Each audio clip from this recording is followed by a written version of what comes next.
నమస్కారం, Ahalya TV news కి స్వాగతం. ఈనాటి ముఖ్యాంశాలు.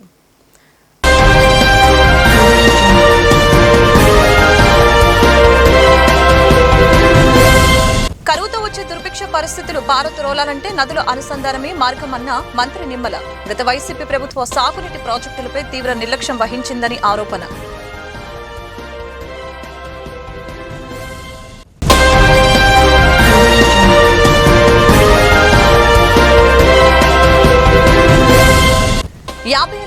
నదుల అనుసంధానానికి కేఎల్ రావు నాంది పలికారన్న మాజీ మంత్రి దేవినేని ఉమ. సీఎం చంద్రబాబు కేఎల్ రావు స్ఫూర్తిని కొనసాగిస్తున్నారని వ్యాఖ్య. ప్రఖ్యాత ఇంజనీర్ కేఎల్ రావు తెలుగువారు కావటం గర్వకారణమన్న ఉమ. కరువుతో వచ్చే దుర్భిక్ష పరిస్థితులు పారద్రోలాలంటే నదుల అనుసంధానమే మార్గమని రాష్ట్ర జలవనరుల శాఖ మంత్రి నిమ్మల రామానాయుడు పేర్కొన్నారు. గత వైసీపీ ప్రభుత్వ సాగునీటి ప్రాజెక్టులపై తీవ్ర నిర్లక్ష్యం వహించిందని ఆరోపణలు చేశారు. 50 ఏళ్ల క్రితమే నదుల అనుసంధానానికి నాంది పలికిన ఇంజనీర్ కేఎల్ రావు తెలుగువారవటం గర్వకారణంగా ఉందని చెప్పారు. కేఎల్ రావు స్ఫూర్తితో కూటమి ప్రభుత్వం పనిచేస్తుందని తెలియజేశారు. 50 ఏళ్ల క్రితమే నదుల అనుసంధానానికి కేఎల్ రావు నాంది పలికారని, కేఎల్ రావు స్ఫూర్తిని సీఎం చంద్రబాబు నాయుడు కొనసాగిస్తున్నారని మాజీ మంత్రి దేవినేని ఉమామహేశ్వరరావు అన్నారు. ప్రఖ్యాత ఇంజనీర్ కేఎల్ రావు తెలుగువారు కావటం గర్వకారణమని అన్నారు. రాష్ట్ర ప్రభుత్వ పండుగలుగా కేఎల్ రావు గారి పుట్టినరోజు చేశాం. అట్లాగే భారతరత్న మన మోక్షగుండం విశ్వేశ్వరయ్య గారి పుట్టినరోజు రాష్ట్ర పండుగగా చేసుకున్నాం.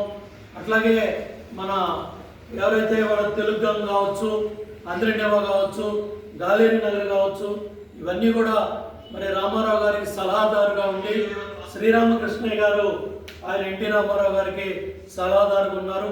ఆయన పుట్టినరోజు కూడా రాష్ట్ర ప్రభుత్వ పండుగ చంద్రబాబు నాయుడు గారు మరి ఆ రోజుల్లో తెలుగుదేశం ప్రభుత్వ హయాంలో చేయడం జరిగింది. ఇంతేకాకుండా మరి కాటన్ ద్వారా వల్ల వాళ్ళు ఏదైతే దావడేశ్వరం బ్యారేజ్ ఉందో ఆ మహానుభావుడు 100 సంవత్సరాల క్రితమే మరి ఆయన ఇవాళ గోదావరి జిల్లాలో ఇవాళ ధవళేశ్వరం బ్యారేజ్ యొక్క ప్రాముఖ్యత కావచ్చు, గోదావరి రైతాంగం గుర్తుపెట్టుకోవడం కావచ్చు, ఆయన కింద పనిచేసిన కెప్టెన్ ఓర్ కృష్ణా నది మీద ఆనకట్ట కట్టడం కావచ్చు, ఇవన్నీ కూడా మరి ఆ తర్వాత కృష్ణా నది ఆనకట్ట కొట్టుకుపోయినప్పుడు మరి ఈ ప్రాంతంలో ఎస్సీలు కళాశీలు కూడా ఒక ఎస్సీ కృష్ణమూర్తి గారు, వేప కృష్ణమూర్తి గారు అట్లాగే కళాశీలు కూడా కొట్టుకుపోయారు. ఆ రోజు కృష్ణా ఆనకట్ట కొట్టుకుపోతే ప్రకాశం పంతులు గారు ముఖ్యమంత్రిగా ఉండి ఆయన తీసుకున్న చారిత్రాత్మక నిర్ణయం కేంద్రానికి డబ్బులు ఇవ్వాలి అని చెప్పేసి ఆ రోజు ఆయన ప్రకాశం బ్యారేజీ అతి తక్కువ ఖర్చుతో కట్టడం వల్ల మరి 6-7 దశకాలు మరి దశాబ్దాలు వాళ్ళ ప్రకాశం బ్యారేజ్ మనల్ని కాపాడుతూ ఉంది. ఈ ప్రాంతంలో 13 లక్షల ఎకరాలు ఆయకట్టు సాగుతూ ఉంది. అట్లాగే కేఎల్ రావు గారు పులిచింతల దగ్గర ప్రాజెక్టు కట్టాలనేది ఆయన కళ. వాళ్ళ ప్రాజెక్టు ఎన్టీ రామారావు గారు ఆ రోజుల్లో ఎంత వ్యతిరేకత ఉన్నప్పుడు కూడా ధైర్యంగా వెళ్ళి ఆ ప్రాజెక్టు ప్రారంభం కావాలని శంకుస్థాపన చేసుకుని వచ్చిన మహానుభావుడు ఎన్టీ రామారావు గారు. మరి ఆ పులిచింతల ప్రాజెక్టు కూడా డాక్టర్ కేఎల్ రావు గారి పేరు మీద నామకరణం అయింది. ఇవాళ నాగార్జున సాగర్ ప్రాజెక్టు కింద 35 లక్షల ఎకరాలు అటు నల్గొండలో, ఖమ్మంలో, కృష్ణాలో, గుంటూరులో, ప్రకాశంలో దగ్గర డైరెక్ట్ ఆయకట్టు 35 లక్షల ఎకరాలు, మళ్ళీ ఇంకా ఇండైరెక్ట్ ఆయకట్టు కూడా ఉంది. ఆ విధంగా ఆ నాగార్జున సాగర్ ప్రాజెక్టు వల్లే ఇవాళ ఏదైతే జగేపేట నందిగా ప్రాంతం అవ్వచ్చు, తిరువూరు నూజివేడు ప్రాంతం అవ్వచ్చు, మైలవరం ప్రాంతం అవ్వచ్చు, అదేవిధంగా మరి ఖమ్మం జిల్లా, నల్గొండ జిల్లా కావచ్చు, ఇవన్నీ కూడా జొన్నలో సజ్జలో రాగులు తినే ప్రాంతాల్లో వరన్నం తిన్నామంటే చెరువులకి నీళ్ళు వచ్చాయంటే ఆ రోజుల్లో ఈ ప్రఖ్యాతమైన ఇంజనీర్లు వాళ్ళు తీసుకున్న నిర్ణయాలు, నిస్వార్థంగా వాళ్ళు చేసిన కష్టం. ఆ రోజుల్లో కేఎల్ రావు గారు మరి కంకిపాడులో పుట్టి ఆ ప్రాంతంలో కాలువల్లో బ్రిటిష్ ఇంజనీర్లు ఆ పడవల్లో వెళ్తూ ఉంటే ఆ రోజుల్లో రైతాంగం ఆ ఇంజనీర్లకి చేతులెత్తి దండం పెడతా ఉంటే ఆషాఢ మాసం సందర్భంగా విజయవాడ ఇంద్రకీలాద్రిపై దుర్గమ్మకు సార సమర్పించేందుకు భక్తులు పెద్ద సంఖ్యలో తరలి వస్తున్నారు. ఆంధ్ర నుంచే కాకుండా తెలంగాణ రాష్ట్రం నుంచి కూడా భక్తులు అమ్మవారికి సార సమర్పిస్తున్నారు. సామాన్య భక్తులతో పాటు సేవా సమితులు, భక్త బృందాలతో పాటు ప్రముఖులు సైతం దుర్గమ్మను దర్శించుకొని పవిత్ర సారను సమర్పిస్తున్నారు. ఖమ్మం నుంచి శ్రీ లక్ష్మీ బాలాజీ సేవా సమితి తరపున వచ్చిన 150 మంది మహిళల బృందం అమ్మవారికి సార సమర్పించారు.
గత ప్రభుత్వ సమ్మెకాలం ఒప్పందాన్ని అమలు చేయాలని ఏఐటీయూసీ ఆధ్వర్యంలో మున్సిపల్ కార్మికులు చేపట్టిన ఆందోళన అరెస్టులకు దారితీసింది.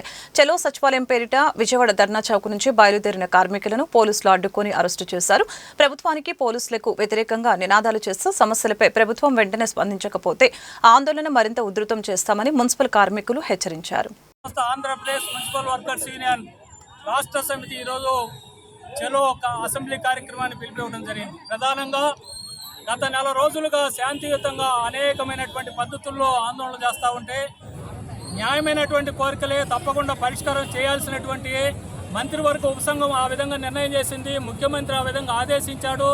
మీరు న్యాయమైనటువంటి కోరికలేనే మాత్రం ఉపశమనం మాటలు చెప్తున్నారు తప్పితే ప్రాక్టికల్గా ఆ నిర్ణయాలు ఏవైతే చేశారో వాటిని ఇంప్లిమెంట్ చేసేదానికి జీవో తీసుకురావడానికి 2-3 మాసాలు కూడా సరిపోకపోతే కడుపు మండినటువంటి రోజువారీ ఆర్తనాదాలతో ఉన్నటువంటి మున్సిపల్ కార్మికులు, పేద కుటుంబాల నుంచి వచ్చినటువంటి వారు అనారోగ్యంతో ఉన్నారు. మనం అందరూ ఆరోగ్యంగా ఉండాలంటే వాళ్ళు కడుపు నిండాలి. అటువంటి కడుపు మంటలతో ఉన్నటువంటి మున్సిపల్ కార్మికులు మా కనీస వేతనాలు 26,000 ఇవ్వండి, మీరు అమలు పరుస్తామన్న సంక్షేమ పథకాలు మా బిడ్డలకు అందించండి, అదేవిధంగా వారసత్వ హక్కు మాకు కల్పించండి, ఇవన్నీ కూడా మీరు ఇచ్చినటువంటి జీవోలు అమలుపరచండి.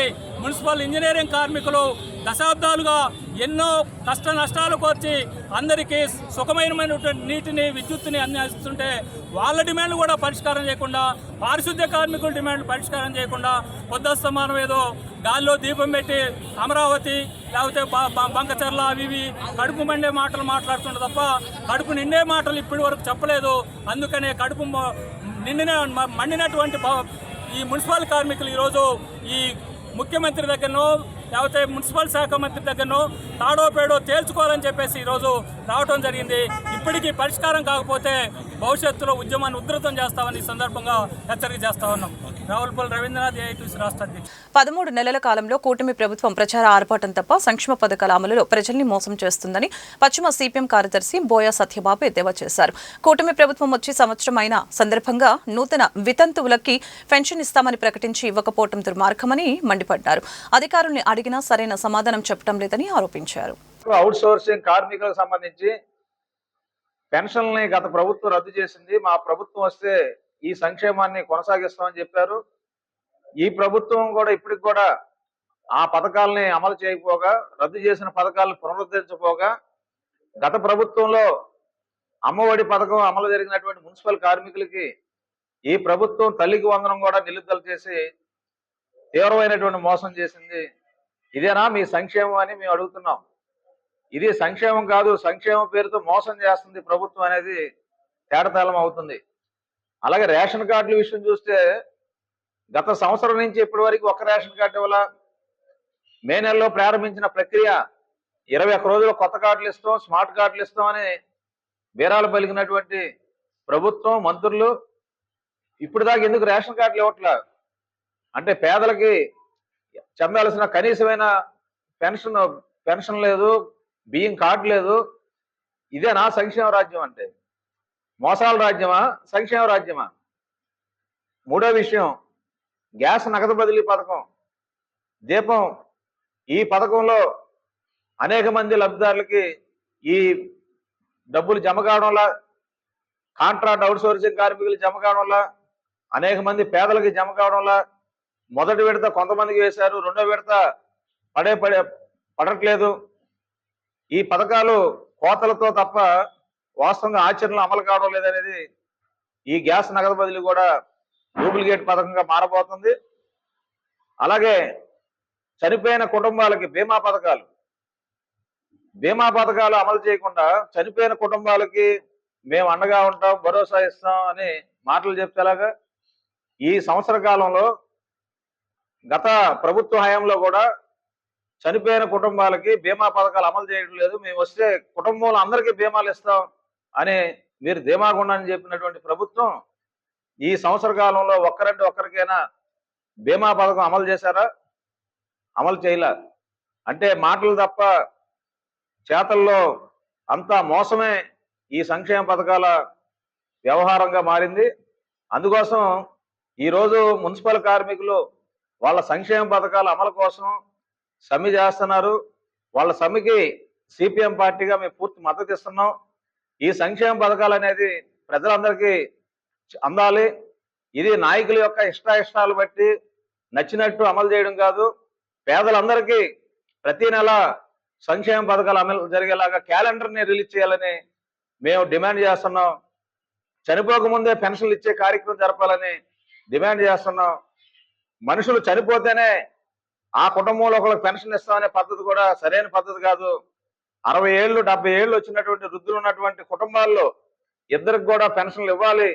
అలాగే ఒంటరి మహిళలు వితంతులు ఉన్న వాళ్ళకి కూడా పెన్షన్లు ఇవ్వాలి.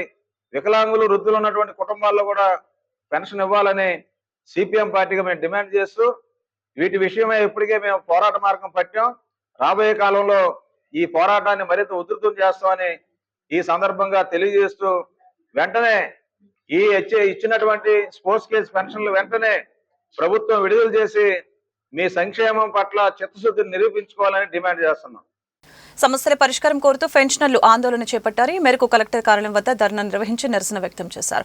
పార్లమెంట్లో ప్రవేశపెడుతున్న బిల్లు పెన్షనర్లకు నష్టం చేకూర్చే విధంగా ఉందని యూనియన్ నాయకులు డి వెంకటేశ్వర్లు ప్రభుదాస్ తెలిపారు. ఎలాంటి వివక్షత లేని విధంగా బిల్లు ప్రవేశపెట్టాలని డిమాండ్ చేశారు. 8వ పీఆర్సీని ప్రకటించి పెండింగ్ సమస్యల్ని పరిష్కరించాలని సూచించారు. పేరు డి వెంకటేశ్వర్లు, రాష్ట్ర ప్రభుత్వ పెన్షన్ సంఘం ఆంధ్రప్రదేశ్ రాష్ట్ర అధ్యక్షులుగా సేవలు అందిస్తున్నాం. ఈనాడు all India state government pension federation ఇచ్చిన ఆదేశాల ప్రకారం రాష్ట్రం మొత్తం మీద కలెక్టరేట్ ధర్నా నిర్వహించడం జరిగింది. ఈ మధ్య మార్చిలో బడ్జెట్తో పాటుగా ప్రవేశపెట్టిన రాష్ట్ర ఫైనాన్స్ బిల్లులో 1972 సంవత్సరంలో సెంట్రల్ సివిల్ పెన్షన్ రూల్స్కి అమెండ్మెంట్ రావడం జరిగింది. ఆ అమెండ్ వల్ల ఇక ముందు ఏ పీఆర్సీ రివిజన్ వచ్చినా కూడా ఆ రివిజన్ వచ్చిన తర్వాత వారికే కానీ అంతకుముందు వారికి ఉండదని ఆ రూల్ అమెండ్ చేయడం జరిగింది. ఆ రూలే కనుక అమలు జరిగితే రాష్ట్రం కాదు దేశం మొత్తం మీద కూడా ఎవరికి కూడా ఈ రోజు తీసుకున్న పెన్షన్ తప్పితే ₹1 కూడా బెనిఫిట్ జరగదు.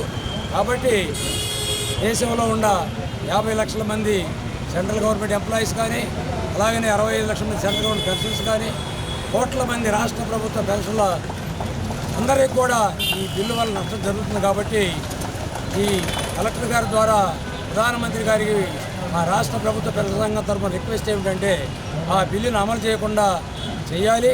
ఆ బిల్లును అమలు చేయమని కూడా చట్టం చేయాలి. అప్పుడే ఉపయోగం జరుగుతుంది. కాబట్టి 1972 సెంట్రల్ గవర్నమెంట్ సివిల్ పెన్షన్ రూల్స్కి అమెండ్ అయితే ఉందో అది ఉపసంహరించుకోవాలి. గౌరవ సెంట్రల్ ఫైనాన్స్ మినిస్టర్ గారు దీనివల్ల పెన్షన్స్కి ఇబ్బంది జరగదని చెబుతుంది. కానీ అది ఆ రద్దు కూడా చట్టరూపం దాలితేనే ఉపయోగం ఉంటుందని తెలియజేస్తూ అలాగనే 8th PRC central government apply చేయాలని అలాగనే సైమల్టేనియస్గా రాష్ట్ర ప్రభుత్వం కూడా 12వ పీఆర్సీ అమలు చేయాలని దేశం మొత్తం మీద పెన్షనర్లకు ఉన్న డిఆర్ ఏరియాస్ ఏమంటే విడుదల చేయాలని అలాగనే సమగ్రమైన హెల్త్ ప్రొవైడ్ చేయాలి.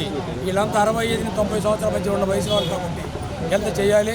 చివరిగా కమ్యూటేషన్ మేము తీసుకున్న కమ్యూటేషన్ 15 సంవత్సరాలు ఇప్పుడు రికవరీ చేస్తున్నారు. దాన్ని 11 సంవత్సరాలు కానీ 12 సంవత్సరాలు కానీ మినిమం తగ్గించాలని రాష్ట్ర ప్రభుత్వ పెన్షన్ సంఘం డిమాండ్ చేస్తాం. All India state government pensioners federation committee నిర్ణయం మేరకు ఈ రాష్ట్రంలో ఉన్నటువంటి 26 జిల్లా కేంద్రాల కలెక్టర్ ఆఫీసు కార్యాలయాల ముందు ఈరోజు ధర్నా కార్యక్రమాలు నిర్వహిస్తూ ఉన్నాం. ఇది ఆల్ ఇండియా ఫెడరేషన్ ఇచ్చినటువంటి పిలుపు.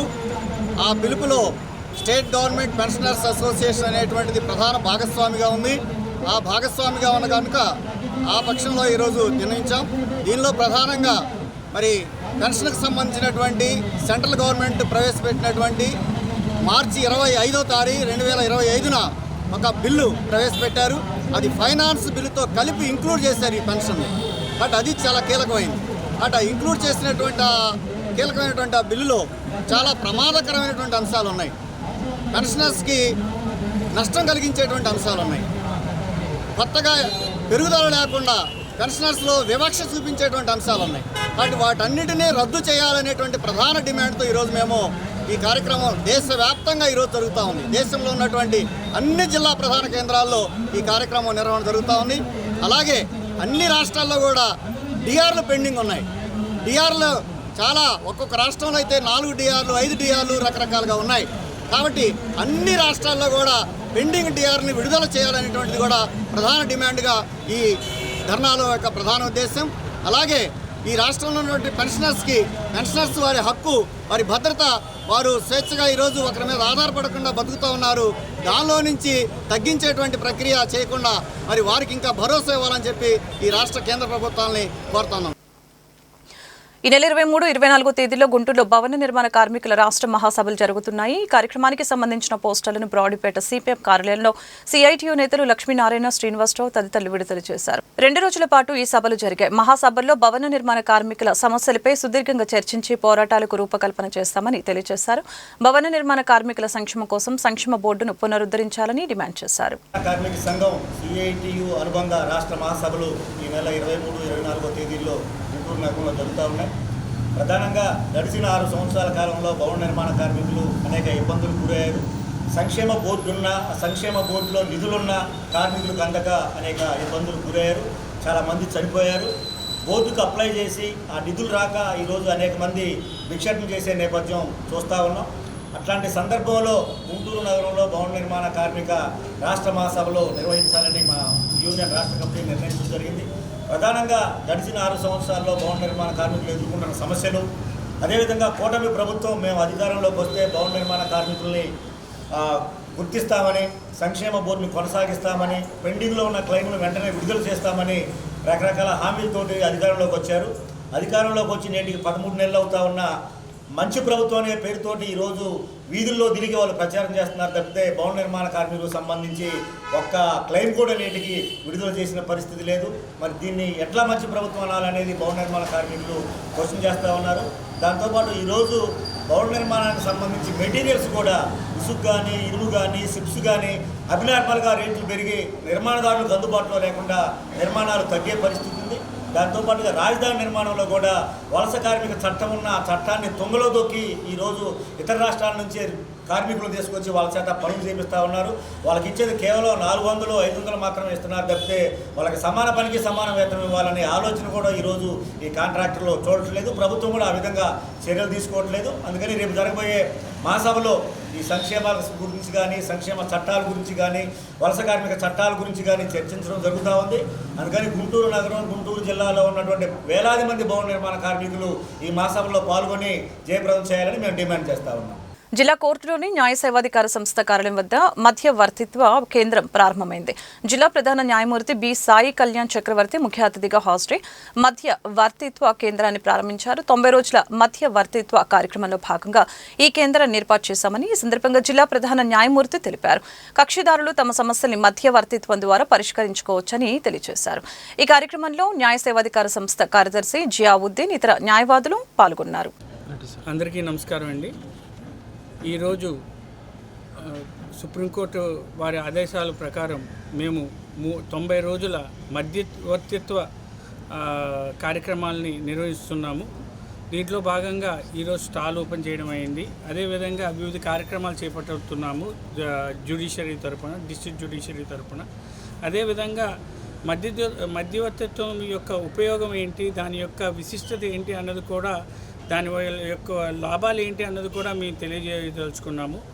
ముఖ్యంగా ఏంటంటే ఏదైతే కేసుల్లో రాజీ పడదగ్గ విషయాలు ఉంటాయో వాటిలో మధ్యవర్తిత్వం ద్వారా మేము కేసులు పరిష్కరించి ఒక సమతుల్యమైన ప్రశాంతమైన జీవితాన్ని సంఘానికి ఇచ్చేదానికి ఈ యొక్క మధ్యవర్తిత్వాన్ని మేము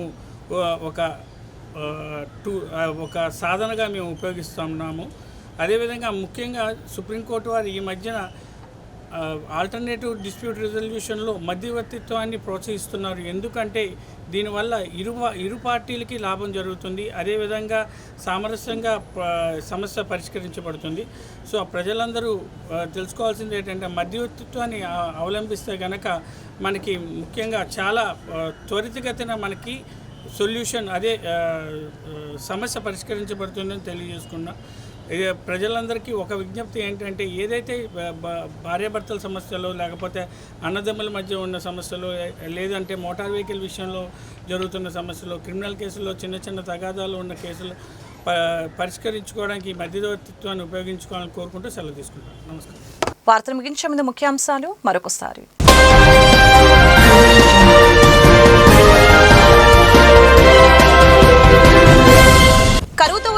ప్రతిపక్ష పరిస్థితులు పారద్రోలాలంటే నదుల అనుసంధానమే మార్గమన్న మంత్రి నిమ్మల. గత వైసీపీ ప్రభుత్వ సాగునీటి ప్రాజెక్టులపై తీవ్ర నిర్లక్ష్యం వహించిందని ఆరోపణ.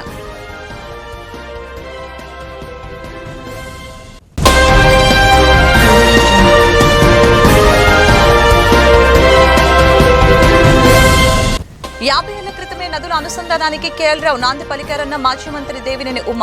సీఎం చంద్రబాబు కేఎల్ రావు స్ఫూర్తిని కొనసాగిస్తున్నారని వ్యాఖ్య.